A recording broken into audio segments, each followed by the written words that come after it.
नमस्कार दोस्तों, 27 अप्रैल 2021 के daily the Hindu editorial discussion में आपका स्वागत है। आज सारे आर्टिकल्स इंपॉर्टेंट है, इसलिए एडिटोरियल डिस्कशन को दो वीडियोस में बनाऊंगा। पहली ये जो वीडियो है एडिटोरियल डिस्कशन की 27 अप्रैल की, इसमें 4 आर्टिकल्स डिस्कस करेंगे, जिसमें पहला है अंडरमाइनिंग वैक्सीनेशन फॉर ऑल। देखिए, 2-3 आर्टिकल्स तो आज की डेट में एडिटोरियल की इस बात को लेके हैं कि सरकार को जो नई वैक्सीनेशन की पॉलिसी आई है उसको क्रिटिसाइज किया जा रहा है, और कहीं ना कहीं सरकार की जो नई वैक्सीनेशन की पॉलिसी प्राइमा फेसी नजर आ रही है उसको क्रिटिसाइज करना भी चाहिए, क्योंकि उसमें कुछ खामियां हैं। ये अलग बात है कि हो सकता है कि इस वैक्सीनेशन पॉलिसी के अंदर आने वाले समय में केंद्र सरकार थोड़ा ज़्यादा पैसों का एलोकेशन दे दे राज्य सरकार की तरफ, तो शायद सरकार को उतना, यानी केंद्र सरकार को उतना ना क्रिटिसाइज किया जाए। बट अभी के लिए ये जो नई वैक्सीनेशन पॉलिसी निकल के आ रही है, जो कहीं ना कहीं 1 मई से इंप्लीमेंट होगी, उसके रिस्पेक्ट में सरकार को कौन से बेसिस पे क्रिटिसाइज किया जा रहा है उसको देखेंगे। और इन पॉइंट्स को एक आर्टिकल में नहीं, आज 3 अलग अलग आर्टिकल में अलग अलग फैसेट्स, अलग अलग पर्सपेक्टिव से देखेंगे। तो एक ही आर्टिकल डिस्कस करूंगा। नेक्स्ट आर्टिकल है कि भैया कोरोना की सेकेंड वेव के चलते न्यूट्रिशन पे क्या इम्पैक्ट आ सकता है। इसके रिस्पेक्ट में 60 नॉन गवर्नमेंटल ऑर्गेनाइजेशन ने एक रैपिड रूरल कम्युनिटी रिस्पांस करके, आप एक कह सकते हो, राउंड्स ऑफ डाटा इकट्ठा किया, और उस राउंड ऑफ डाटा के हिसाब से दिसंबर 2020 से लेकर जनवरी 2021 में क्या इकोनॉमिक पैरामीटर्स निकल के आ रहे हैं, लोगों के रहने के हालात क्या क्या निकल के आ रहे हैं, उनका न्यूट्रिशन स्टेटस क्या क्या निकल के आ रहा है, कैसे जो हमारे देश का गरीब सब तबका है वो इकोनॉमिक लॉस को नहीं संभाल पा रहा है। फिर प्यू रिसर्च सेंटर की एक स्टडी को यहाँ पे कोट किया गया, तो इन स्टडीज़ को और कुछ डाटाज को हम लोग यहाँ पे एनालाइज करने की कोशिश करेंगे। नेक्स्ट आर्टिकल जो मैं इस पर्टिकुलर वीडियो में आपसे बात करूंगा वो है अनफेयर एंड डेंजरस। तो भाई वैक्सीन इनिक्विटी दिख रही है, और ये वैक्सीन इनिक्विटी कैसे खतरनाक है, वैक्सीन इनिक्विटी कैसी कि भाई सीरम इंस्टीट्यूट ऑफ इंडिया और भारत बायोटेक को बोला गया कि 50% वैक्सीन जाके तुम ओपन मार्केट में बेच दो, 50% सेंट्रल गवर्नमेंट को देगो। सेंट्रल गवर्नमेंट को जो वैक्सीन मिलेंगी कम दाम की मिलेंगी, स्टेट गवर्नमेंट को और प्राइवेट हॉस्पिटल्स को जो वैक्सीन मिलेंगी वो ज़्यादा दाम पे मिलेंगी। अभी सेंट्रल गवर्नमेंट ने बोला है कि जो 30 करोड़ देश के लोग सबसे ज़्यादा रिस्क पे हैं उनको तो हम फ्री में इम्यूनाइजेशन देंगे, लेकिन बाकी जो 18 से ऊपर के लोग हैं जो ज़्यादा रिस्क पे नहीं है, उनका इम्यूनाइजेशन मार्केट रेट के हिसाब से होगा, और वो रेट कौन डिसाइड करेगा, तो वैक्सीन मैन्युफैक्चरर्स डिसाइड करेंगे। अभी वैक्सीन मैन्युफैक्चरर्स ने क्या दाम यहाँ पे एसेस किए हैं, और उन दामों के हिसाब से स्टेट गवर्नमेंट के फाइनेंसेस पे कैसे इंपैक्ट पड़ेगा और ओवरऑल वैक्सीनेशन स्ट्रेटजी पे कैसे इंपैक्ट करेगा, इसको यहाँ देखेंगे। और जो आज का इस पर्टिकुलर डिस्कशन में जो लास्ट आर्टिकल में डिस्कस करने वाला हूँ वो स्ट्रीम ऑफ अवार्ड्स। तो भाई इस बार के ऑस्कर के अवार्ड्स किसको किसको मिले हैं उनके नामों को एक बार देख लेंगे और बस आगे बढ़ेंगे। तो ये पहली वीडियो है, इसके बाद एक दूसरी वीडियो है, उसमें 3 आर्टिकल्स में और डिस्कस करूंगा। तो बिना समय बर्बाद किए आगे बढ़ते हैं। वीडियो पे लाइक का बटन, अगर अब तक आपने इस वीडियो को शेयर किया, चैनल को शेयर और सब्सक्राइब नहीं किया कर दीजिए, ज्वाइन बटन दबा के हेल्प कर सकते हैं। मेरे चैनल हर्षित द्विवेदी एजुकेशन की प्लेलिस्ट सेक्शन में जाइए, आपको लक्ष्मीकांत की पॉलिटी, स्पेक्ट्रम की मॉडर्न हिस्ट्री, ठीक है, रमेश सिंह की इकोनॉमिक्स, सतीश चंद्र की मिडिल हिस्ट्री पे बुक्स वीडियोस मिल जाएंगी। अच्छे लगे तो ज्वाइन बटन दबा के हेल्प कर सकते हैं। इंस्टाग्राम पे फॉलो कर लीजिए, लेवल पास जुड़ने की कोशिश करूँगा। टेलीग्राम ग्रुप ज्वाइन कर लीजिए इस पर्टिकुलर लेक्चर की पीडीएफ के लिए और मेरे लेक्चर्स की नोटिफिकेशन के लिए। देखिए, हमारे देश में जो कोविड-19 की हालात हैं बहुत बुरे हैं, आप सबको ये बात पता है, कैटास्ट्रॉफिक प्रोपोर्शंस में पहुंच चुकी है हालात।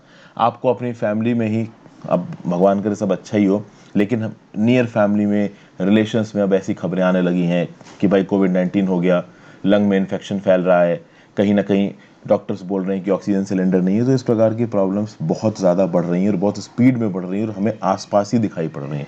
पहले तो क्या होता है कि कोई प्रॉब्लम सोसाइटी में फैल रही होती है और हमें न्यूज़ के बारे में पता चलता है। एक ऐसी प्रॉब्लम होती है जो न्यूज़ के साथ साथ आपके नियर जो लव्ड वंस हैं, जो पहचान के लोग हैं, उनमें आपको दिखने लगती है। तो अब हालात उस हद तक गंदे हो चुके हैं। इसके रिस्पेक्ट में सरकार की जो नई वैक्सीन स्ट्रेटजी आई है, जिसको कि 1 मई से इम्प्लीमेंट किया जाएगा, उसके रिस्पेक्ट में यहाँ पे कुछ बातचीत करी जा रही है। अगर आप देखो तो जो फर्स्ट फेज था, आप कह सकते हो हमारी वैक्सीन रोल आउट का, वो कब शुरू हुआ था, वो 16 जनवरी को शुरू हुआ था। और उसमें बोला गया था कि कुछ वैक्सीन एलिजिबल सेक्शंस को आइडेंटिफाई किया जाएगा और धीरे धीरे उन वैक्सीन एलिजिबल सेक्शंस को बढ़ाया जाएगा। तो शुरुआत में तो सरकार ने काफ़ी साइंटिफिक तरीके से चीज़ें की। तो भाई जो वल्नरेबल हैं, जो फ्रंट लाइन वर्कर्स हैं, उनको तो देखिए आपको वैक्सीन देनी ही है, प्लस वो बूढ़े लोग जिनको कोई परेशानी है शरीर की, उनको भी वैक्सीन देनी है। लेकिन अब पॉलिसी क्या बोली गई है कि भाई 18 साल से बड़े किसी भी इंसान को आप वैक्सीन दे सकते हो, जो कि कहीं ना कहीं ज़रूरी भी है, क्योंकि जो सेकेंड वेव आई है कोरोना वायरस की, वो हर तबके को अफेक्ट कर रही है, यंग तबके को भी अफेक्ट कर रही है। अभी ऐसे केस में 1 मई से जो नई स्ट्रेटजी इम्प्लीमेंट हो रही है उसमें वैक्सीन मार्केट को डीरेगुलेट कर दिया गया है और वैक्सीन मैन्युफैक्चरर्स को ये फ्रीडम दी गई है कि वो जितनी भी वैक्सीन बना रहे हैं उसमें से 50% वैक्सीन वो राज्य की सरकारों को भेज सकते हैं और प्राइवेट हॉस्पिटल्स में भेज सकते हैं। इसमें प्रॉब्लम नहीं है। प्रॉब्लम ये है कि राज्य सरकारों को किस दाम पे वैक्सीन भेजनी है और प्राइवेट हॉस्पिटल्स को किस दाम पे वैक्सीन भेजनी है, ये वैक्सीन मैन्युफैक्चरर्स ही डिसाइड करेंगे। और उसके साथ साथ एक तीसरा एलिमेंट यहाँ पे और बताया गया है। भारत सरकार की तरफ से 45 बिलियन की ग्रांट दी जा रही है दो वैक्सीन मैन्युफैक्चरर्स को, एक सीरम इंस्टीट्यूट ऑफ इंडिया जो कि कोविशील्ड बना रहा है और एक भारत बायोटेक जो कि कोवैक्सीन बना रहा है। कोविशील्ड और भारत बायोटेक दोनों की तरफ से सरकार के पास ये अपील गई है कि भाई अगर ज़्यादा वैक्सीन बनवानी है तो थोड़ा बहुत आपको हमें हमारी वैक्सीन प्रोडक्शन कैपेसिटी को बढ़ाने के लिए मदद करनी पड़ेगी। अब यहाँ पे एक बहुत बड़ा पॉइंट उठाया जा रहा है। ये जो दूसरा वाला आप स्ट्रैटेजी के अंदर पॉइंट दे रहे हो, सेकंड वाला जो मैंने यहाँ पे डिस्कस किया, ये पॉइंट क्या बोलता है? ये पॉइंट ये बोलता है कि जितनी भी वैक्सीन बन रही हैं उनकी 50% वैक्सीन को राज्य की सरकारों को और प्राइवेट हॉस्पिटल्स को ये कंपनी मैन्युफैक्चरर्स भेज सकते हैं अपने डिसाइडेड दाम पे। और ये जो अपने डिसाइडेड दाम है ना, ये काफी ज्यादा यहाँ पे फिक्स किए गए हैं। कोविशील्ड ने बोला है कि पर वैक्सीन डोज जो स्टेट गवर्नमेंट से पैसा लिया जाएगा वो है 400 रुपए प्रति डोज और जो प्राइवेट हॉस्पिटल से पैसा लिया जाएगा वो है 600 रुपए प्रति डोज। जब केंद्र की सरकार सीरम इंस्टीट्यूट ऑफ इंडिया से कोविशील्ड की डोज खरीदती है तो कितना रुपए देती है? 250 रुपए प्रति डोज। तो जब सीरम इंस्टीट्यूट ऑफ इंडिया एक डोज केंद्र सरकार को बेचती है तो केंद्र सरकार पैसा देती है 250 रुपए प्रति डोज। लेकिन वही डोज जब कोविशील्ड मतलब ये serum institute of India Covishield की राज्य की सरकार को बेचेगी तो प्रति डोज 400 रुपया लेगी और जब प्राइवेट हॉस्पिटल को बेचेगी तो प्रति डोज 600 रुपया लेगी। उसके बाद अगर आप भारत बायोटेक की बात करो तो भारत बायोटेक कोवैक्सीन की एक डोज राज्य की सरकार को 600 रुपये में बेच रही है और प्राइवेट हॉस्पिटल को 1200 रुपये में बेच रही है।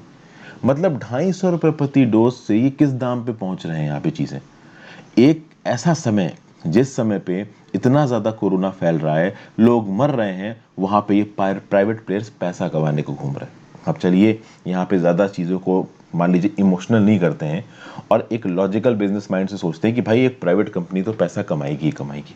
अब देखिए पैसा केवल यूपीएससी की कोचिंग वाले नहीं कमाते हैं कि भैया आपसे लाख रुपए फीस ले रहे हैं, 1.5 लाख रुपए फीस ले रहे हैं।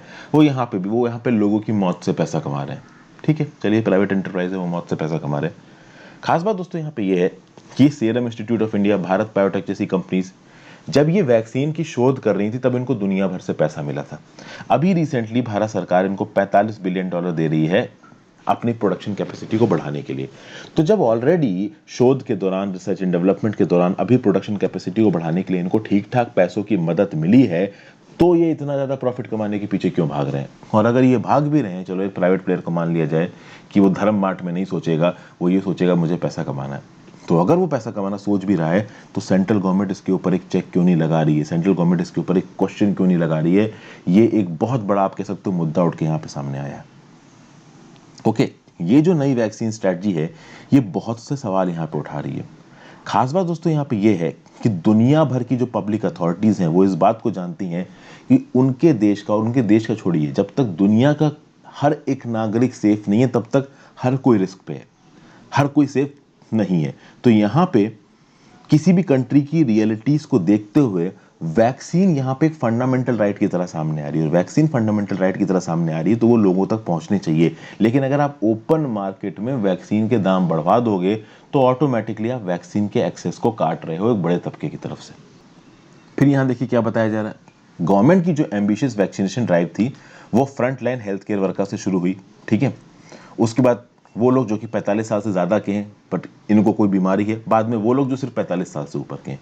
लेकिन अब क्या है कि 18 साल से ऊपर, अभी 18 साल से लेके 44 साल की एज ग्रुप में जो लोग आते हैं उनको वैक्सीन मिलेगी ओपन मार्केट वाली।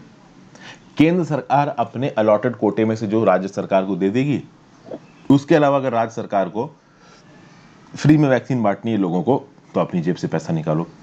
यहां पे सीरम इंस्टीट्यूट ऑफ इंडिया की बात की जाए तो सीरम इंस्टीट्यूट ऑफ इंडिया अभी के लिए इंडिया का सबसे बड़ा वैक्सीन प्रोड्यूसर है, कोविशील्ड प्रोड्यूस कर रहा है। शुरुआत में सीरम इंस्टीट्यूट ऑफ इंडिया ने बोला था कि भाई हम लोग एक महीने में 100 million doses, 10 crore doses vaccine की बना लेंगे। लेकिन अभी के लिए ये कितना बना पा रहे हैं? 50 मिलियन से 60 मिलियन डोजेस बना रहे हैं। मतलब 5 करोड़ से 6 करोड़ डोजेस ये लोग महीने में बना रहे हैं। अब शुरुआत में जब जनवरी में वैक्सीनेशन प्रोसेस शुरू हुआ तो वैक्सीन स्केप्टिसिज्म था, बहुत सारे लोग वैक्सीन लगवा नहीं रहे थे। तो उस समय पे सीरम इंस्टीट्यूट ऑफ इंडिया और भारत बायोटेक जो भी वैक्सीन बना रहे थे वो पूरी की पूरी वैक्सीन इंडिया में यूज नहीं हो रही थी। तो भारत सरकार एक ऐसी सिचुएशन में थी, भारत सरकार ने देखा कि जब इंडिया में लोग उस लेवल पे वैक्सीन लगवा नहीं रहे हैं तो जो एक्स्ट्रा वैक्सीन है वो खराब ना हो जाए, इससे अच्छा इनको एक्सपोर्ट कर दो। तो वैक्सीन को बहुत कंट्रीज को एक्सपोर्ट किया गया, 95 कंट्रीज को एक्सपोर्ट किया गया, अफ्रीका में, एशिया में। एज ऑफ 26 अप्रैल देखोगे तो 95 कंट्रीज को 66.4 मिलियन डोजेस, 6.5 करोड़ से ज्यादा डोजेस वैक्सीन की इंडिया से मिल चुकी हैं।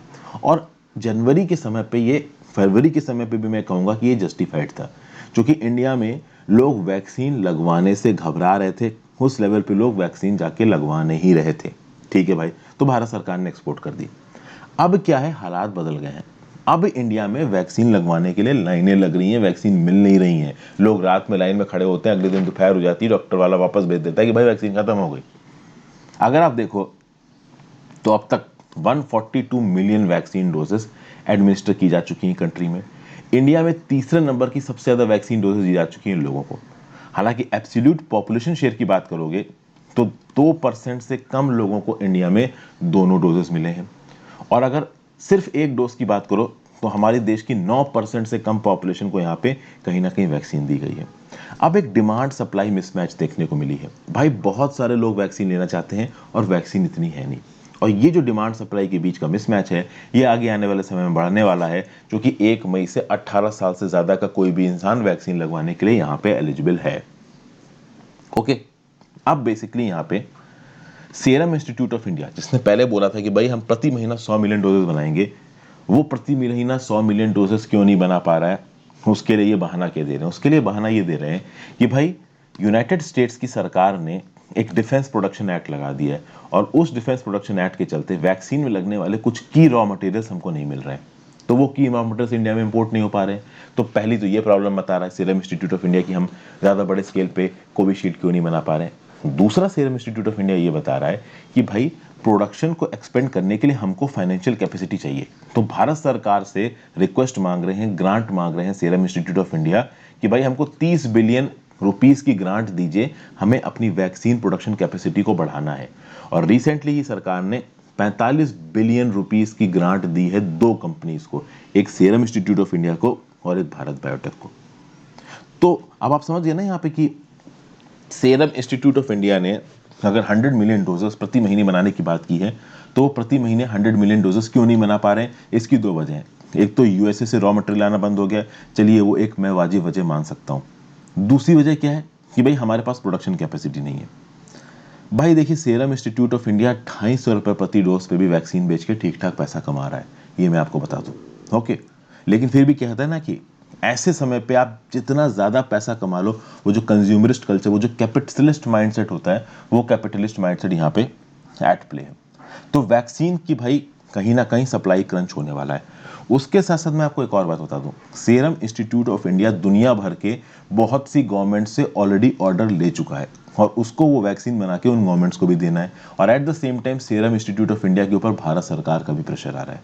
और सीरम इंस्टीट्यूट ऑफ इंडिया एक प्राइवेट ऑर्गेनाइजेशन है, और प्राइवेट ऑर्गेनाइजेशन इमोशंस पे नहीं चलते हैं, वो प्रॉफिट मोटिव पे चलते हैं। उनको कोई फर्क नहीं पड़ता कोई जी रहा है वो मर रहा है, उनको इस बात से फर्क पड़ता है कि उनकी कमाई कितनी हो रही है। तो इस बीच में भारत सरकार ने सीरम इंस्टीट्यूट ऑफ इंडिया और बाकी प्राइवेट मैन्युफैक्चरर से बोला कि ठीक है भाई, आप जितनी भी वैक्सीन बना रहे हो उसका 50% आप पार्ट सीधे सीधे राज्य की सरकारों को और प्राइवेट हॉस्पिटल्स को बेच सकते हो।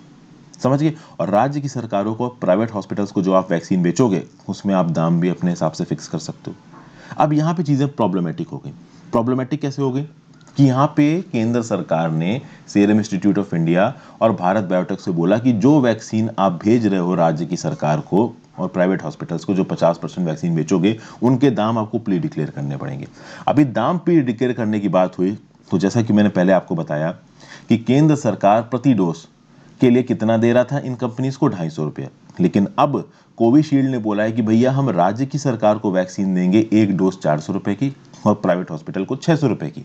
भारत बायोटेक के रिस्पेक्ट में बोला जा रहा है कि हम कोवैक्सीन की एक डोज राज्य की सरकार को देंगे 600 रुपए में और प्राइवेट हॉस्पिटल को देंगे 1200 रुपए में। आप समझिए बात को, प्राइवेट हॉस्पिटल्स को ज्यादा में बेच रहे हैं तो ऑब्वियस ही बात है, प्राइवेट हॉस्पिटल्स किस हिसाब से वैक्सीन खरीदेंगे? जिस हिसाब से प्राइवेट हॉस्पिटल्स के पास लोग वैक्सीन लगवाने आ रहे हैं। तो प्राइवेट हॉस्पिटल्स के पास अगर वैक्सीन लगवाने की डिमांड बढ़ने लगी तो प्राइवेट हॉस्पिटल से ज़्यादा वैक्सीन खरीदने लगेंगे। और चूंकि यहाँ पे सीरम इंस्टीट्यूट ऑफ इंडिया और भारत बायोटेक दोनों कहीं ना कहीं प्राइवेट हॉस्पिटल से ज़्यादा पैसा ले रहे हैं, तो वो प्राइवेट हॉस्पिटल को वैक्सीन ज़्यादा देने में इंटरेस्टेड रहेंगे। राज्य की सरकार भी वैक्सीन खरीद सकती है, लेकिन राज्य की सरकारें कितनी वैक्सीन खरीदेंगी ये इस बात पर डिपेंड करता है कि उस राज्य की सरकार के पास कितना पैसा है। और राज्य की सरकारों के पास कैश क्रंच है कोरोना के समय पे, ये मैं और आप दोनों जानते हैं, पिछले 1 साल के करंट अफेयर्स अगर आप फॉलो कर रहे हो तो बेसिकली यहाँ पे 3 खरीदार हो गए हैं इन वैक्सीन के। पहला केंद्र सरकार, दूसरा राज्य सरकार, तीसरा प्राइवेट हॉस्पिटल। अभी केंद्र सरकार ने तो अपने दाम फिक्स कर रखे हैं कि हम तो तुमको 250 रुपये प्रति डोज ही देंगे, और ये कंपनी केंद्र सरकार से पंगा ले नहीं सकती। प्राइवेट हॉस्पिटल अपनी डिमांड के हिसाब से वैक्सीन खरीदेंगी।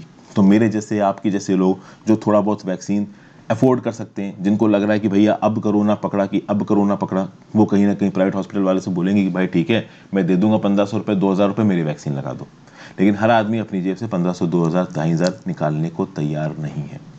अब यहाँ पे सारा का सारी जो रिस्पॉन्सिबिलिटी है वो केंद्र सरकार ने किसके ऊपर शिफ्ट कर दी? राज्य की सरकारों के ऊपर शिफ्ट कर दी। अब राज्य की सरकार बहुत सारी, केरला जैसी और बाकी जो हैं, वो ये बोल रही हैं कि भाई हम फ्री वैक्सीनेशन अवेलेबल करवाएंगे। तो केंद्र सरकार ने बोला कि ठीक है, फ्री वैक्सीनेशन अवेलेबल करवाना चाहते हो, करवाओ, अपने खर्चे पर करवाओ। अब अपने खर्चे पर करवा पाना अपने आप से बड़ी बात है।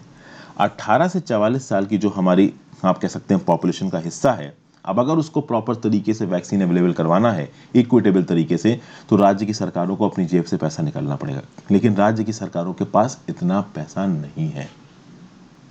और यहाँ पे एक बहुत बड़ा सवाल उठता है, और ये सवाल केवल इंडिया में नहीं उठा है, यूएसए में भी उठा है। यूएस में भी रिसेंटली क्या हुआ है कि जो वैक्सीन निर्माता हैं उनको यूएस की सरकार ने अच्छा खासा पैसा दिया है कैपेसिटी को रैंप अप करने के लिए। At the same time US में जो कंपनीज हैं वो कहीं ना कहीं पैसा जो वैक्सीन का चार्ज कर रही हैं वो ज़्यादा चार्ज कर रही हैं। तो यूएस में ये ट्रेंड देखने को मिला कि यूएस ने वैक्सीन निर्माताओं, यूएस सरकार ने वैक्सीन निर्माताओं को पैसा दिया कैपेसिटी रैंप अप करने के लिए। कैपेसिटी रैंप अप करने के बाद वो वैक्सीन निर्माता वही दवाई महंगे दाम में बेच रहे हैं। और यही चीज़ इंडिया में देखी जा रही है। इंडिया में 45 बिलियन रुपीस दे रही है हमारी भारत की सरकार किसको? भारत बायोटेक को और सीरम इंस्टीट्यूट ऑफ इंडिया को। उसके बावजूद भी ये सीरम इंस्टीट्यूट ऑफ इंडिया और भारत बायोटेक ज़्यादा दाम पे इन वैक्सीन डोजेस को भेज रहे हैं। किसको? राज्य की सरकारों को, प्राइवेट हॉस्पिटल को। तो ये किस बेसिस पे जस्टिफाइड है?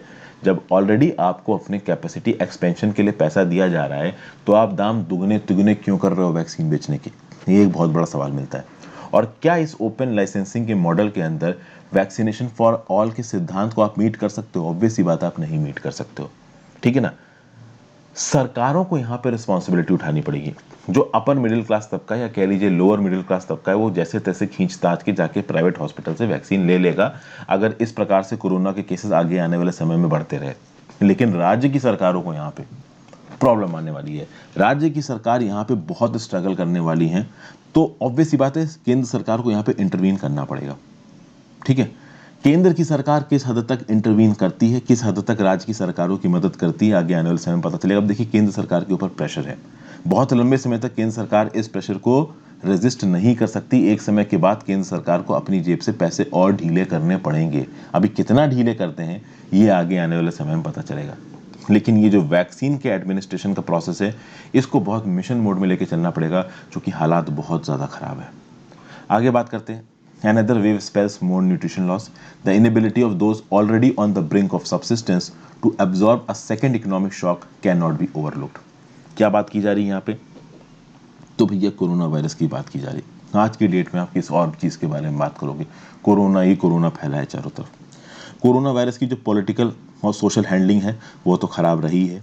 फूड इनसिक्योरिटी की प्रॉब्लम्स मिलियंस झेल रहे हैं। कहीं ना कहीं इंडिया की जो रैंकिंग है इंटरनेशनल इंडेक्सेस में, अच्छा, इंडिया की रैंकिंग इंटरनेशनल इंडेक्सेस में कोरोना से पहले ही बहुत ख़राब थी। कोरोना के बाद तो हुई है हालत बद से बदतर। अगर आप बात करो ग्लोबल हंगर इंडेक्स 2019 की, तो 2019 में तो कोरोना आया नहीं था। तो उस समय पे पूरी दुनिया में इंडिया का हंगर इंडेक्स क्या था? तो 117 कंट्रीज में सबसे भूखी कंट्री थी 102 नंबर पे इंडिया। मतलब 117 कंट्रीज की जब रैंकिंग की गई तो 102 नंबर पे थी इंडिया। मतलब 117 कंट्रीज में हम 102 नंबर की सबसे भूखी कंट्री हैं, अपने देश के लोगों को खाना तक नहीं पिला पा रहे हैं। और ये जो इकोनॉमिक पैरामीटर्स थे ये बद से बदतर हो गए कोरोना आने के बाद। कोरोना आने के बाद ये जो सेकेंड इकोनॉमिक शॉक आया है, आप कह सकते हो फर्स्ट वेव के दौरान, सेकेंड वेव के दौरान लोगों के हालात बहुत ख़राब है। इसके रिस्पेक्ट में एक सर्वे का नाम लेना पड़ेगा, कम्युनिटी रिस्पांस कहते हैं इसको, रैपिड रूरल कम्युनिटी रिस्पांस। इसको आप बोल सकते हो RCRC। ये जो रैपिड रूरल कम्युनिटी रिस्पांस आया विद रिस्पेक्ट टू कोविड-19, ये क्या है? It is a collective of over 60 non governmental organisations, और इन्होंने 3 राउंड्स ऑफ डाटा को इकट्ठा किया सिंस लॉकडाउन। और इनके डाटा के बेसिस पे कुछ ट्रेंड्स बताए जा रहे हैं फूड और फाइनेंशियल सिक्योरिटी के, कहाँ पे? उन गरीबों के बीच में जो कि रूरल एरियाज में रहते हैं। अगर आप देखो तो इसके रिस्पेक्ट में जो तीसरा राउंड ऑफ डाटा कलेक्ट किया गया रैपिड रूरल कम्युनिटी रिस्पांस के द्वारा, कब किया गया? ये दिसंबर 2020 से लेकर जनवरी 2021 तक।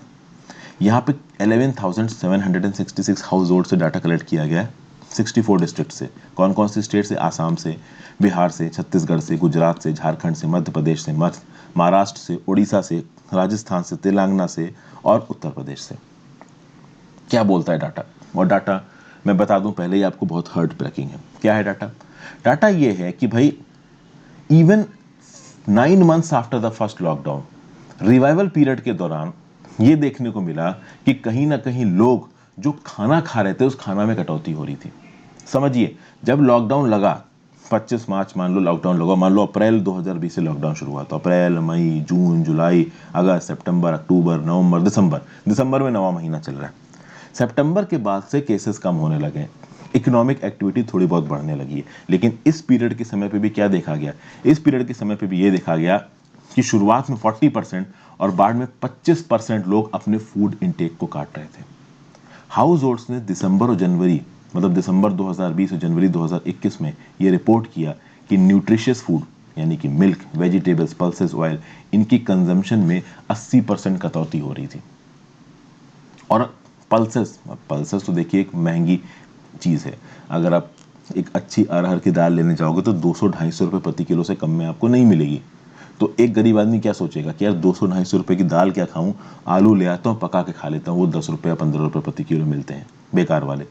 तो इस प्रकार की चीज़ें, मतलब यहाँ पे ये सर्वे, ये कमीशन की रिपोर्ट ये बता रही है कि even 9 months after the lockdown, दिसंबर 2020 में, जनवरी 2021 में, लोगों ने 25% कटौती की है अपने खाने में। और खासकर ये कटौती कहाँ ज़्यादा हो रही है? तो जो महंगी चीज़ें जैसे मिल्क, वेजिटेबल्स, पल्सेस ऑयल, यहाँ पे कटौती ज़्यादा हो रही है, क्योंकि दीज आर न्यूट्रिशियस फूड, और न्यूट्रिशियस फूड है तो कहीं ना कहीं थोड़ा महंगा है। फिर यहाँ पे जो बाकी वल्नरेबल सेक्शन है, जैसे कि सोशली मार्जिनलाइज जो दलित लोग रहते हैं हमारे देश के कुछ पॉकेट्स में, जो कि गरीब वाली कैटेगरी में आते हैं, बहुत ज़्यादा सेग्रीगेटेड हैं, उन वो और यहाँ पे परेशान है। कहीं ना कहीं जो फूड सिक्योरिटी स्कीम्स है, उनका जो एक्सेस है लोगों के पास, वो भी कहीं ना कहीं कॉम्प्रोमाइज़ हुआ है। सीवियर फूड इनसिक्योरिटी देखने को मिली है कुछ हाउस होल्ड्स में, और ये हाउस होल्ड्स उत्तर प्रदेश और झारखंड जैसे स्टेट्स में ज़्यादा पाए जा रहे हैं। ओके, तो बेसिकली आप यहाँ पे समझ क्या सकते हो कि लॉकडाउन के बाद ये जो इफेक्ट्स हैं, जहाँ पे लोगों का जो इनटेक है, फूड का इनटेक, वो तक कॉम्प्रोमाइज़ हो रहा है, इससे कहीं ना कहीं फ़र्क पड़ेंगे, और एक मेजर फ़र्क पड़ेगा चाइल्ड के न्यूट्रिशन पे। ये बात किसने हाईलाइट की थी? ये बात हाईलाइट की नेशनल फैमिली हेल्थ सर्वे ने, NFHS 5 2019-20 ने, ग्लोबल फूड पॉलिसी रिपोर्ट 2021 ने। चाइल्ड न्यूट्रिशन कोरोना के आने से पहले ही कॉम्प्रोमाइज था, ये बात नेशनल फैमिली हेल्थ सर्वे में बोली जा चुकी है, NFHS 5 2019-20 में बोली जा चुकी है। पहले भी फर्क पड़ रहा था और अब भी फर्क पड़ रहा है। ग्लोबल फूड पॉलिसी रिपोर्ट भी कुछ ऐसा ही बोलती है। तो ऑलरेडी जो फूड पैरामीटर्स थे, जो न्यूट्रिशन पैरामीटर्स थे इंडिया में, वो खराब थे। कोविड-19 के बाद और ज़्यादा खराब हो गए। और ये जो लॉस इन न्यूट्रिशन हुआ, इसकी क्या वजह हो सकती है? तो भाई लोगों की नौकरियां गई हैं, लोग लोअर इनकम ब्रैकेट्स में चले गए। जो लोअर मिडिल इनकम ब्रैकेट में आते हैं वो गरीब की कैटेगरी में चले गए। अपर मिडिल इनकम वाले लोअर मिडिल इनकम की कैटेगरी में आ गए। अमीर सेफ है, ठीक है, जो गरीब है वो तो बिल्कुल ही गरीब होता चला गया। तो गरीबियत का एक लिमिट से ज़्यादा क्या ही सेग्रीगेशन करोगे आप। फिर यहाँ पे एक डाटा प्यू रिसर्च सेंटर ने भी पब्लिश किया। प्यू रिसर्च सेंटर ने पब्लिश किया कि जो इंडिया की मिडिल क्लास है ना, that has shrunk by over 32 million households. कहने का मतलब ये है कि इंडिया की पहली जितनी मिडिल क्लास थी उसमें 32 मिलियन हाउस होल्ड्स कम कर लो, यानी 3 करोड़ 20 लाख हाउस होल्ड्स जो कि पहले मिडिल क्लास में आते थे इंडिया में, अब वो मिडिल क्लास की कैटेगरी से बाहर ही निकल चुके हैं। मतलब वो क्या हो गए हैं? अब वो गरीब हो गए हैं। समझ गए। और वो भी लोअर मिडिल क्लास ही होंगे। मिडिल क्लास का भी सेग्रीगेशन है इंडिया में, upper middle class, lower middle class. तो कह सकते हो कि लोअर मिडिल क्लास में 32 मिलियन हाउस होल्ड्स कम हो गए, मतलब 3 करोड़ 20 लाख हाउस होल्ड्स जो कि पहले मिडिल क्लास में आते थे वो गरीब की कैटेगरी में चले गए। और माइंडेड, ये 32 मिलियन हाउस होल्ड्स हैं, 3 करोड़ 20 लाख हाउस होल्ड्स हैं, और एक हाउस होल्ड में 3 से 4 5 लोग होते हैं। मतलब यहाँ पे जो नंबर है एब्सोल्यूट वो करोड़ों में जा रहा है, आप लगभग कह सकते हो 10 से 15 करोड़ में जा रहा है। ओके। फिर यहाँ पे जो सर्वे किया गया है प्यू रिसर्च सेंटर का, ये क्या बोल रहा है? ये बोल रहा है कि over 70% reported reduction in incomes post the pandemic with many following into significant precarity. बहुत सारे यहाँ पे जो पुअर हैं उन्होंने लॉस ऑफ इनकम्स को रिपोर्ट किया है। लगभग 70% लोगों ने, जो कि कहीं ना कहीं मिडिल क्लास की कैटेगरी से बाहर निकल गए हैं, उन्होंने ये रिपोर्ट किया है कि भाई हमारी जो इनकम रिड्यूस हुई है वो पैंडेमिक के बाद रिड्यूस हुई है। और कुछ लोगों के हालात तो बहुत ज़्यादा खराब है।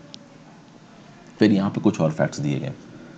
55% ऑफ द हाउस होल्ड्स क्या बोल रहे हैं कि इनकी जो कमाई थी वो 5,000 रुपये प्रति महीने से कम थी।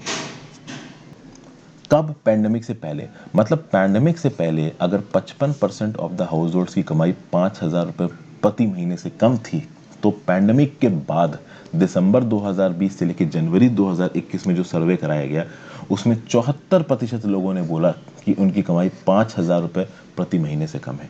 मतलब पैंडेमिक से पहले, कोरोना से पहले, अगर वही हाउस होल्ड्स ये बोल रहे थे कि भाई 55% हाउस होल्ड्स बोल रहे हैं कि हमारी कमाई प्रति महीना 5,000 रुपये से कम है, तो अब 74% ऑफ द हाउस होल्ड्स बोल रहे हैं पैंडेमिक के बाद दिसंबर 2020 से लेकर जनवरी 2021 में ये हमारी कमाई 5,000 रुपये प्रति महीने से कम है। खास बात दोस्तों ये है कि अप्रैल, मई, जून, जुलाई 2020 तब बोलते तो बात समझ में आती। सितंबर अक्टूबर में तो केसेस कोरोना के कम जाने लगे थे ना, इकोनॉमी बढ़ने लगी थी। तो दिसंबर 2020 से लेकर जनवरी 2021 में हालात थोड़े अच्छे होने चाहिए थे, बट अच्छे नहीं थे। यहाँ पे भी लोगों की कमाई कम हुई है। और आप देखोगे कि 30% हाउस होल्ड्स लोन मांग रहे थे। क्यों लोन मांग रहे थे? वो लोन मांग रहे थे अपने खाने पीने की ज़रूरत के लिए। उनके पास खाने तक के पैसे नहीं बचे थे, इतने बुरे हालात थे। खाना खाने के लिए आदमी लोन मांग रहा है। उसके आगे बात करते हैं। ये जो सेकेंड वेव आई पैंडेमिक की, भाई ये इसके बाद आप देख सकते हो कि अनइवन रिकवरी और persistence of criminal food and financial insecurity. पहला लॉकडाउन आया अप्रैल मई जून मान लीजिए, ठीक है ना, और 3 महीने मान लीजिए। उसके बाद कहीं ना कहीं इकोनॉमी रिबाउंड हुई। वो जो इकोनॉमी रिबाउंड हुई वो अनइवन टाइप की रिकवरी थी। तो जो बहुत अमीर लोग थे उन्होंने तो अपना पैसा रिकवर कर लिया, जो गरीब लोग थे वो उतना रिकवर नहीं कर पाए। फूड इनसिक्योरिटी थी, फाइनेंशियल इनसिक्योरिटी थी।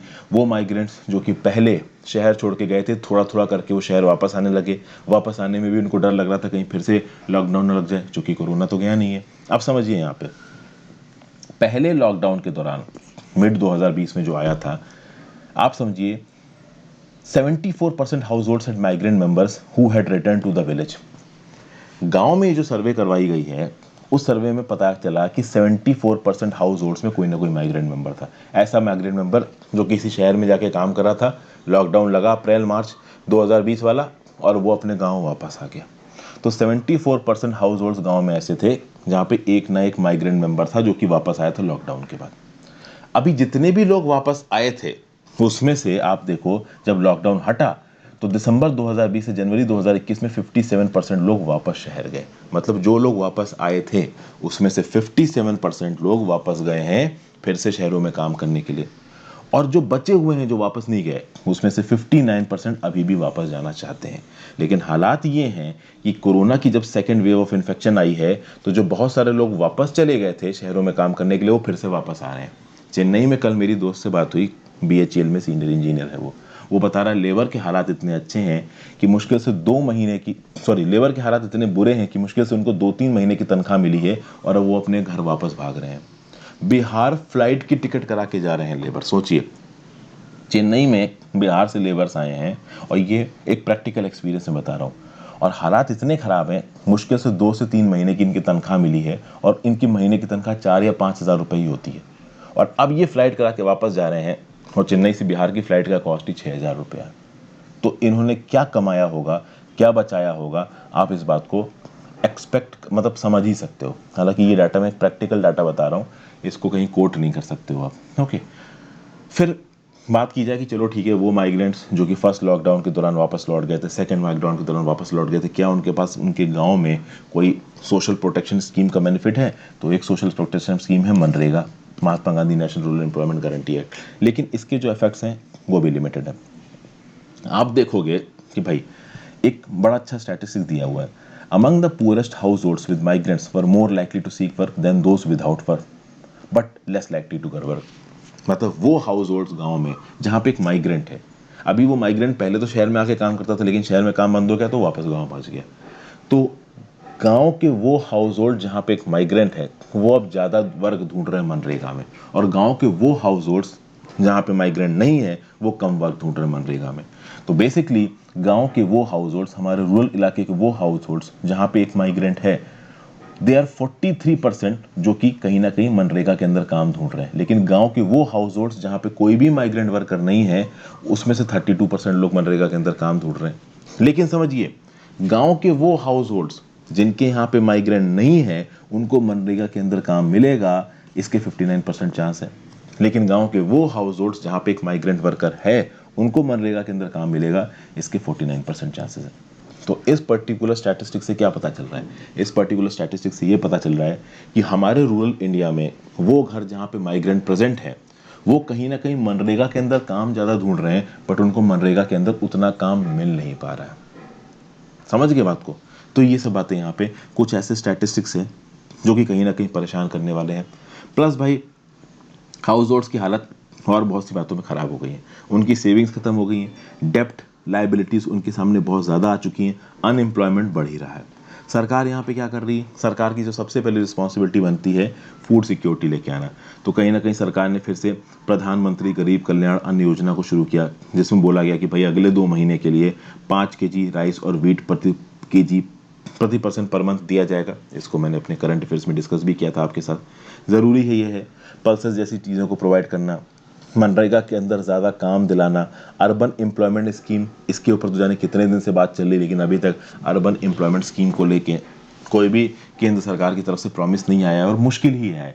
बात यह है दोस्तों कि मनरेगा जो कि एक रूरल एम्प्लॉयमेंट स्कीम है, उसमें ही पैसा जितना भी एलोकेट करे सरकार, ऐसा लग रहा है कम है। अभी ऐसे में सरकार अगर एक अर्बन एम्प्लॉयमेंट स्कीम चालू कर देती है तो पैसा कहाँ से लाएगी, ये भी एक बड़ी प्रॉब्लम है। तो ये बोला जा रहा है कि आंगनवाड़ी इसके थ्रू, पब्लिक डिस्ट्रीब्यूशन सिस्टम के थ्रू, मिड डे मील की स्कूल स्कीम के थ्रू कहीं ना कहीं न्यूट्रिशियस स्कीम्स को बढ़ाने की ज़रूरत है। ओके, ये जो प्रधानमंत्री गरीब कल्याण अन्न योजना है इसके अंदर एलोकेशंस को बढ़ाने की ज़रूरत है, मनरेगा के अंदर ज़्यादा काम प्रोवाइड करने की ज़रूरत है, एक अर्बन एम्प्लॉयमेंट स्कीम शुरू करने की ज़रूरत है। फिर वो माइग्रेंट्स जो कि शहरों में फंस गए हैं उनके लिए कम्युनिटी किचन चलाने की ज़रूरत है। जैसे कि अगर आप तमिलनाडु में जाओगे तो अम्मा कैंटीन चलती है, जहाँ पे 1 या 2 रुपए, मैं 4-5 साल पहले था चेन्नई में, तब का पैसा बता रहा हूँ, अभी के लिए मुझे पता नहीं कि अम्मा कैंटीन में कितने रुपए का खाना मिलता है, बट 1 या 2 रुपए का खाना मिलता है और बड़ी अच्छी थाली मिलती है। तो इस प्रकार की कम्युनिटी किचन्स के बेसिस पे आप कहीं ना कहीं जो माइग्रेंट वर्कर्स फंस गए हैं शहरों में उनको खाना प्रोवाइड कर सकते हो। तो इस प्रकार की स्कीम्स प्रोएक्टिव बेसिस पे राज्य की सरकारों से चलाई जानी चाहिए और उसके लिए केंद्र की सरकार से पैसों की मदद आनी चाहिए। अभी ये भी एक बहुत बड़ा मुद्दा है, केंद्र की सरकार तरफ से पैसों की लिमिटेड मदद आती है, जिसके चलते राज्य की सरकारों के भी हाथ बंद जाते हैं।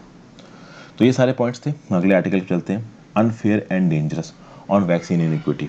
भाई कोरोना से कोरोना रिलेटेड आर्टिकल सारे, अब क्या करें, कोरोना ही कोरोना छाया है तो कोरोना से रिलेटेड आर्टिकल्स तो देखने ही पड़ेंगे। ये तो बिल्कुल कहानी की तरह सुनिए, क्योंकि कोई नया स्टैटिस्टिक्स यहाँ पे है नहीं।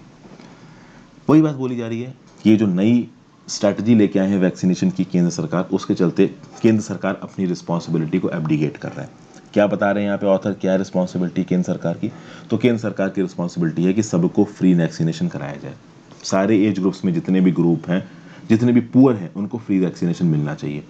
ये जो नई वैक्सीनेशन पॉलिसी आई है केंद्र सरकार की तरफ से, इसको लेके सबसे पहले केंद्र सरकार को इसलिए क्रिटिसाइज किया जा रहा है कि इस वैक्सीनेशन पॉलिसी को लाने से पहले किसी भी राज्य सरकार के साथ डिस्कशन नहीं किया गया। फिर उसके बाद ये जो सीरम इंस्टीट्यूट ऑफ इंडिया और भारत बायोटेक जैसी कंपनीज हैं, इनको आपने फ्री हैंड दे दिया, इनको आपने ये लेवरेज दे दिया कि भाई कितना पैसा तुमको चार्ज करना है राज्य की सरकारों से, प्राइवेट सरकार से, तुम डिसाइड कर लो। तो ऑब्वियस सी बात है, वो तो ज़्यादा ही पैसा डिसाइड करेंगे ना, उनको तो प्रॉफिट कमाना है। और ख़ास बात यह है कि यहाँ पे 45 बिलियन रुपीज़ की आप उनको मदद भी कर रहे हो, उसके बाद भी वो पैसा बढ़ा रहे हैं वैक्सीन का, तो काम गड़बड़ है। अब ये बोला जा रहा है कि 18 से 44 साल के ये जो एज ग्रुप है जिसको यहाँ पे वैक्सीनेशन देने की बात की जा रही है 1 मई से, इनके पास वो रिसोर्सेज नहीं है कि ये वैक्सीन का पैसा भर सके। एक बहुत बड़ा तबका है इस 18 से 44 साल के एज ग्रुप में जो कि वैक्सीन अपनी जेब से खरीद नहीं सकता। तो ये स्टेट गवर्नमेंट द्वारा चलाए गए वैक्सीनेशन प्रोग्राम के ऊपर डिपेंडेंट है। 2 डजन स्टेट्स ये बोल चुके हैं कि भाई हम अपने टारगेट पॉपुलेशन को फ्री में वैक्सीनेट करेंगे। लेकिन फ्री में वैक्सीनेट करोगे कैसे?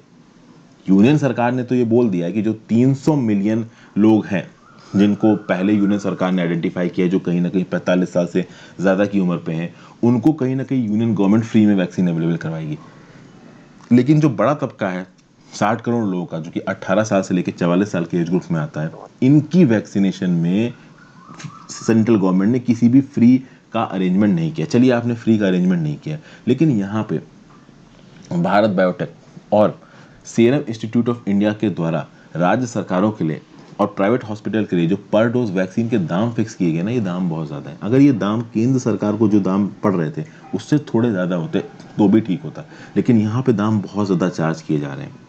और उसके बाद आप ये भी समझिए कि सिर्फ बात 18 साल से 44 साल के इस एज ग्रुप की नहीं है। आगे आने वाले समय में जो 18 साल से नीचे का तबका है, जो 16 से 18 साल का तबका है या उससे नीचे का तबका है, जिसके लिए वैक्सीन में प्रॉपर मॉडिफिकेशंस की बात हो रही है, जब उनको वैक्सीनेट करने की बात आएगी तब भी पैसों की बात आएगी। तो कहीं ना कहीं यहाँ पे वैक्सीन इनिक्विटी बहुत ऑर्गेनाइज तरीके से इंट्रोड्यूस की जा रही है। राज्य की सरकारों के ऊपर आप रिस्पॉन्सिबिलिटी डाल रहे हो कि वो अपनी जनता को वैक्सीनेट करें, जबकि यहाँ पे रिस्पॉन्सिबिलिटी केंद्र सरकार की है। अगर आप वैक्सीन को बनाने की बात करो, अगर आप वैक्सीन के डिस्ट्रीब्यूशन की बात करो, अगर किसी एक पर्टिकुलर फार्मा कंपनी के कैपेसिटी को बूस्टअप करने की बात करो, ये टोटल सोल रिस्पॉन्सिबिलिटी केंद्र सरकार की है। और फाइनेंशियली भी केंद्र सरकार राज्य सरकार से ज़्यादा स्ट्रांग है। और जब बात आती है वैक्सीन की, जब बात आती है पैंडेमिक से लड़ने की, तो सरकार की रिस्पॉन्सिबिलिटी बनती है किसकी? केंद्र की। राज्य सरकारों की भी रिस्पॉन्सिबिलिटी है, बट एटलीस्ट फाइनेंशियल फील्ड में या वैक्सीन अवेलेबिलिटी में तो आप राज्य सरकारों को मदद करो। राज्य की सरकारों के पास पैसा है नहीं, आप राज्य की सरकारों को बोल रहे हो कि ओपन मार्केट जाके वैक्सीन खरीद लो, पैसा कहाँ से आएगा? अब इसके रिस्पेक्ट में कोविड-19 की वैक्सीनेशन के लिए गवर्नमेंट ने इस बजट में 35,000 करोड़ रुपए एलोकेट किया है। लेकिन 45 साल से ज़्यादा लोगों को वैक्सीनेट करने के लिए सरकार के केवल 10,000 रुपए करोड़ खत्म होंगे। तो बाकी 25,000 करोड़ कहाँ जाएंगे? इसके ऊपर भी ऑथर यहाँ सवाल उठा रहा है। तो बेसिकली इस बजट में यूनियन गवर्नमेंट ने 35,000 करोड़ का अलॉटमेंट किया है कोविड-19 को लेकर, जिसमें से 10,000 करोड़ कहाँ जा रहे हैं? 45 साल से ज़्यादा के लोगों को वैक्सीनेट करने में। तो बाकी 25,000 करोड़ कहाँ खत्म किए जाएंगे? तो इसके रिस्पेक्ट में मैं ये बोलना चाहूँगा कि हो सकता है आगे आने वाले समय में वैक्सीन प्रोक्योरमेंट के लिए केंद्र की सरकार राज्य की सरकारों को कुछ पैसा एलोकेट करे। देखिए, सरकारें भी कहीं ना कहीं स्टेप्स में काम करती हैं। अगर सारे के सारे बेनिफिट सरकार अभी दे देगी केंद्र सरकार, तो उसको फिर से क्रिटिसाइज किया जाएगा, तो धीरे धीरे करके बेनिफिट देगी। तो हो सकता है आगे आने वाले महीने में 4,000 करोड़ रुपए रिलीज किया जाए राज्य की सरकारों को, फिर उसके आगे आने वाले महीने में और कुछ 2-3 हज़ार करोड़ रुपए रिलीज किया जाए। तो धीरे धीरे करके राज्य की सरकारों को पैसा रिलीज करके अपने वोटों को खींचना, खैर उसमें कोई प्रॉब्लम नहीं है, बशर्ते पैसा रिलीज किया जाए और वैक्सीन पहुंचे लोगों तक। इस समय पे जो सबसे बड़ी प्रायोरिटी है वो लोगों तक वैक्सीन पहुंचाने की है। ओके, वैक्सीन शॉर्टेज नहीं होनी चाहिए। अब खास बात दोस्तों यहाँ पे ये है कि जिस प्रकार की डिमांड आ रही है लोगों की तरफ से वैक्सीनेशन की, अगर मान लो पैसा मिल भी जाता है इन वैक्सीन प्रोड्यूसर्स को, आप कह सकते हो सीरम इंस्टीट्यूट को या भारत बायोटेक को, तो भी आगे आने वाले 2 से 3 महीनों में थोड़ी बहुत तो वैक्सीन शॉर्टेज होने वाली ही है। लेकिन एट द सेम टाइम यहाँ पे पॉलिसी के रिस्पेक्ट में, वैक्सीन मैन्युफैक्चरर्स के प्रॉफिटेरिंग के रिस्पेक्ट में और वैक्सीन शॉर्टेज के रिस्पेक्ट में बहुत प्रोएक्टिवली केंद्र सरकार को काम करना पड़ेगा। केंद्र सरकार कहीं ना कहीं काम कर भी रही है, ऐसा नहीं बोलना चाहिए कि वो काम नहीं कर रही। वो कहीं ना कहीं 45 बिलियन रुपीस का उन्होंने एलोकेशन दिया है ताकि जो serum institute of India, Bharat biotech है, इनकी जो वैक्सीन प्रोडक्शन प्रोसेस की कैपेबिलिटी है वो बढ़े। फाइजर, मॉडर्ना और स्पुतनिक जैसी वैक्सीन को जल्दी अप्रूवल दिया जाएगा। स्पुतनिक 5 को तो ऑलरेडी अप्रूवल दिया जा चुका है। और मोस्ट प्रॉब्ली जिस प्रकार के हालात चल रहे हैं, जिस प्रकार से राज्य की सरकार केंद्र की सरकार को क्रिटिसाइज किया जा रहा है, आगे आने वाले समय में पूरे चांसेस है कि केंद्र की सरकार पैसा भी एलोकेट करेगी राज्य की सरकार को। अभी कितना पैसा एलोकेट करेगी इसके बारे में क्लैरिटी नहीं है, वो तो जब डिक्लेरेशन आएगा केंद्र सरकार की तरफ से तभी पता चल पाएगा। और नेक्स्ट आर्टिकल की बात करते हैं, स्ट्रीम ऑफ अवार्ड्स, ऑस्कर्स 2021। पिछले साल पैरासाइट नाम की एक मूवी आई थी, साउथ कोरियन मूवी थी, उसको ऑस्कर अवार्ड मिला था। अभी होता ही है कि एक बार किसी एक कंट्री की मूवी को ऑस्कर अवार्ड मिल जाता है तो अगली बार उसको दोबारा रिपीट हो मुश्किल हो। बेसिकली यहाँ पे ये बोला गया कि पिछले साल ऑलमोस्ट एक पैरासाइट मूवी जो कि एक साउथ कोरियन मूवी थी, ऑलमोस्ट सारे अवार्ड्स की खींच गई थी ऑस्कर में। इस बार जब 93rd एकेडमी अवार्ड्स रिलीज़ किए गए हैं तो कुछ स्पेसिफिक नाम, मेरा इस आर्टिकल को डिस्कस करने का मतलब ये है कि अवार्ड जिसको जिसको दिए गए हैं उनके कुछ स्पेसिफिक नाम आप याद रखो। जैसे बेस्ट सपोर्टिंग एक्ट्रेस का अवार्ड मिला है किसको? साउथ कोरियन एक्ट्रेस यू, आप कह सकते हो यॉन यूह जुंग को। तो यॉन यूह जुंग ये साउथ कोरियन एक्ट्रेस हैं, इनको बेस्ट सपोर्टिंग एक्ट्रेस का अवार्ड मिला है, ठीक है, एक चीज़। उसके बाद अगर आप देखो तो एंथोनी हॉपकिंस को बेस्ट एक्टर का अवार्ड मिला है ऑस्कर के लिए। एंथोनी हॉपकिंस का ये दूसरा बेस्ट एक्टर का अवार्ड है। पहला अवार्ड इनको the silence of the lambs के लिए मिला था। तो बेस्ट एक्टर अवार्ड किसको गया है? एंथोनी हॉपकिंस को गया है। बेस्ट सपोर्टिंग एक्ट्रेस का अवार्ड किसको गया है? यॉन यूह जुंग को गया है, ठीक है ना भाई। फिर उसके बाद देखो कि ये जो बेस्ट एक्टर का अवार्ड था इसके लिए काफ़ी चांसेस थे कि भाई चैडविक बोसमैन को मिलना चाहिए अवार्ड। चैडविक बोसमैन की भी रिसेंटली कैंसर की वजह से मृत्यु हुई है। चैडविक बोसमैन जानते हैं ना, ये जो आपके एवेंजर्स में थे, एक मूवी आई थी ब्लैक पैंथर, उसके जो हीरो थे वो हैं चैडविक बोसमैन। तो इनकी परफॉर्मेंस के लिए लगा था कि चैडविक बोसमैन को अवार्ड मिलेगा, बट नहीं, किसको मिल गया? एंथोनी हॉपकिंस को मिल गया। फिर आगे बात की जाए तो नोमैडलैंड को बेस्ट पिक्चर के लिए ऑस्कर का अवार्ड मिला है। क्लोज हाउ को बेस्ट डायरेक्टर के लिए ऑस्कर का अवार्ड मिला है। फ्रांसिस मैकडॉरंड को बेस्ट एक्ट्रेस के लिए ऑस्कर का अवार्ड मिला है। तो best actress Frances McDormand, best director क्लोज हाउ, बेस्ट पिक्चर नोमैडलैंड। तो ये जो इंपॉर्टेंट अवार्ड्स हैं ये किसको किसको कौन कौन सी कैटेगरी में मिले हैं ये याद रखिएगा। पैंडेमिक के चलते अवार्ड्स को देने की जो प्रक्रिया है उसको थोड़ा बदला गया है। तो पहले क्या था कि जो मूवीज़ रिलीज़ होती थी वो कम से कम इतने समय तक थिएटर में रहें, इस प्रकार के कुछ क्राइटेरियाज रखे गए थे। अब पूरी दुनिया में लॉकडाउन लग गया है तो कुछ समय तक थिएटर में रहें वो चीज़ पॉसिबल नहीं है, इसलिए इस रिक्वायरमेंट को कहीं ना कहीं रिलैक्स कर दिया गया है। डेविड फिंचर की जो मैंक मूवी थी इसको 10 नॉमिनेशन मिले, लेकिन 2 नॉमिनेशन में इसने ऑस्कर जीते हैं। एक सिनेमाटोग्राफी में इसने ऑस्कर जीता है, एक प्रोडक्शन डिज़ाइन में इसने ऑस्कर जीता है। फिर एक टू डिस्टेंट स्ट्रेंजर्स करके एक फिल्म है, ठीक है, जिसको best live action short film के रिस्पेक्ट में ऑस्कर का अवार्ड मिला। यहाँ पे बेसिकली ब्लैक अमेरिकन्स के अगेंस्ट जो वायलेंस होता है ना वाइट पुलिसमैन के द्वारा, उसको बड़ी मार्मिक तरीके से पोर्ट्रे किया गया। तो इन कैटेगरीज में ऑस्कर्स मिले हैं, और जो मैंने आपको स्पेसिफिक ऑस्कर्स बताए हैं किसको किसको मिले हैं, कौन कौन सी कैटेगरी मिले हैं, अगर आप इतना भी मेमोराइज कर पाओ, याद रख पाओ तो इनफ होगा। Thank you for watching friends, have a great day. ध्यान रखिए अपना, और जल्दी ही दूसरी वीडियो भी एडिट रोल की आपको मिल जाएगी।